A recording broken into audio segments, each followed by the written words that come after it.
Hello guys, welcome to my new vlog. आज हामी जाँदैछौँ एउटा अमेजिङ प्लेसमा।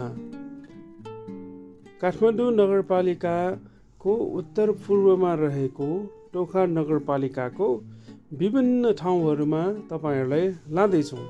Be with us. शनिबार भएर होला सायद ट्राफिकहरू पनि नभएको र गाडीहरू पनि अति नै कम छ। पासा रबिनलाई भेटेर सँगै यात्रा गर्ने प्लानिङमा छौँ आज।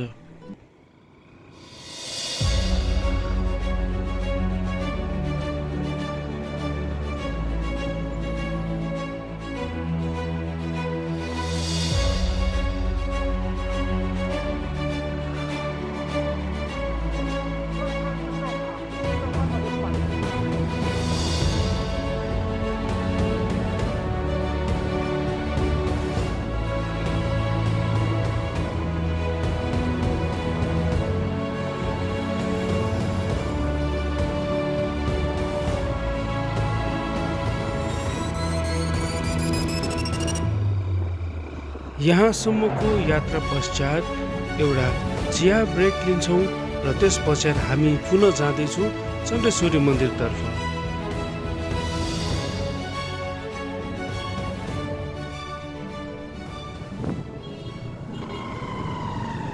Welcome to Tokha.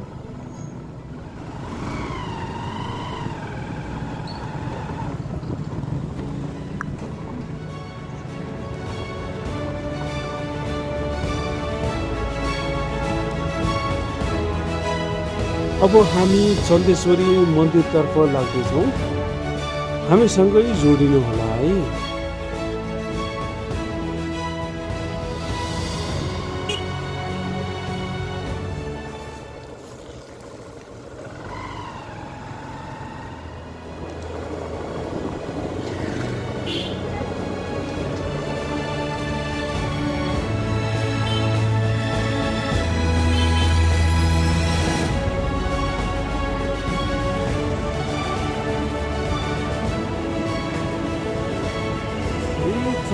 टोखाको रक्षा गर्ने चण्डेश्वरी देवी टोखा बस्तीको रक्षक देवी मानिन्छ।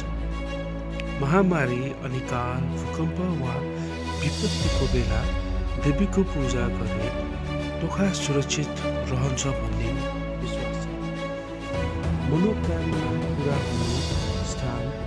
साँचो मनले पूजा गरे देवी चण्डेश्वरीले मनोकामना पुरा गरिदिन्छन् भन्ने विश्वासका कारण टाढा टाढाबाट भक्तजनहरू आउने गर्छन्।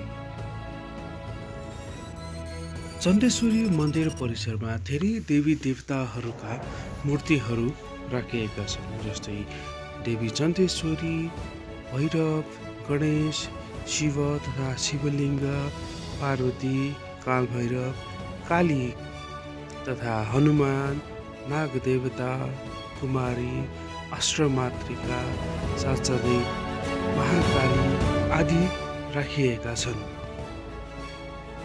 साथै यस मन्दिर प्राङ्गणमा वनभोज कार्यक्रम गर्नेहरूको पनि घुइँचो त्यत्तिकै लाग्ने गर्दछ।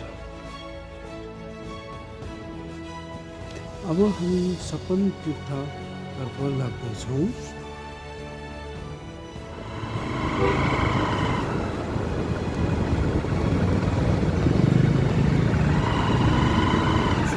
चण्डेश्वरी मन्दिरको केही दूरीमै रहेको छ सपन तीर्थ मन्दिर। सपन तीर्थ टोखामा अवस्थित एक पवित्र स्थल हो, जसको नाम स्वप्नसँग जोडिएको जनविश्वासबाट आएको मानिन्छ। लोककथा अनुसार प्राचीन कालमा ऋषि महर्षिहरूले यहाँ तपस्या गर्दा देवताहरूबाट सपना मार्फत दिव्य सङ्केत पाएको थियो।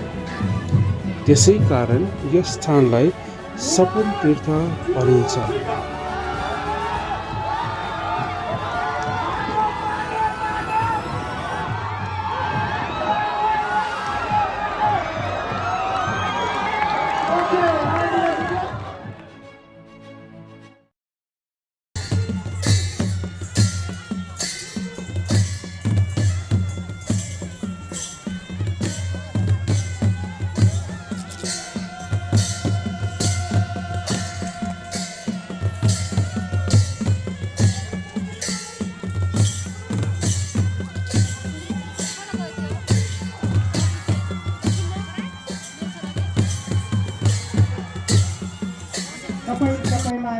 साथै जनविश्वास अनुसार यहाँ स्नान र पूजा गरेमा अशुभ वा डर लाग्ने सपनाहरू हट्ने साथै मनमा भएको चिन्ता र मानसिक अशान्ति कम हुने साथसाथै पितृदोष शान्त हुने समेत मान्यता राख्दछ। यस सपन तीर्थ वनभोज कार्यक्रमको लागि पनि एकदमै प्रख्यात रहेको छ।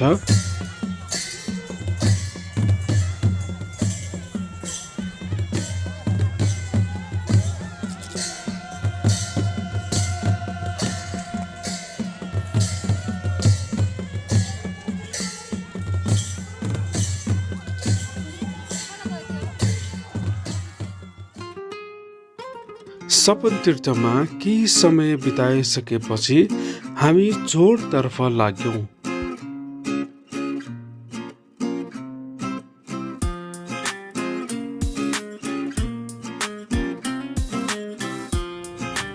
हामीले आज झोर आउने प्लान गरेका थियौँ, त्यही अनुरूप आज शनिबार झोर पनि पुग्यौँ। यस्तो दुःखको साथ हामी आइयो नि, हामीलाई थाहा छ कि, तर त्यसको दुःख मात्रै होइन, बिचमा रमाइलो पनि भयो है।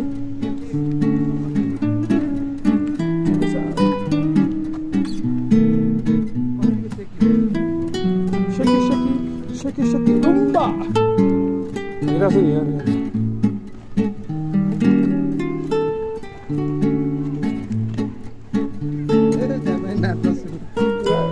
कपिराइटको मात्रै हो कि किन हालिहाल्छ त्यो एउटा यति सानो छ नि, 6-7 सेकेन्डको छ नि, कपिराइट हान्दिनँ नि म।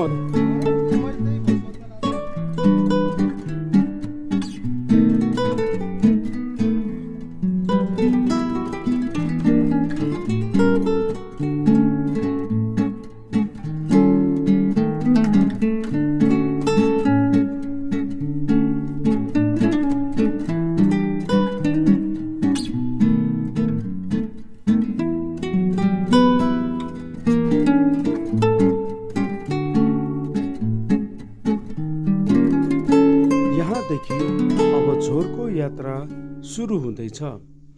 हामीलाई अन्तिमसम्म साथ दिइराख्नुहोला। वेलकम टु झोर, द वाटरफल एन्ड बौद्धेश्वर टेम्पल।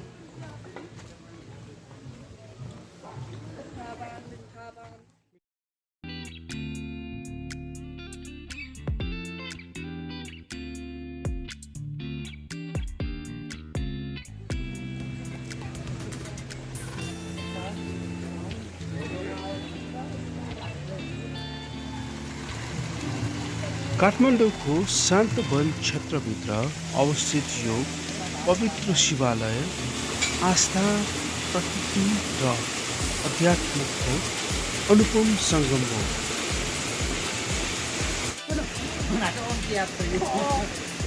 यहाँ भगवान शिवको पूजा अर्चनाले मनलाई शान्ति, आत्मालाई ऊर्जा र जीवनलाई सकारात्मक दिशा दिने विश्वास गरिन्छ।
Ini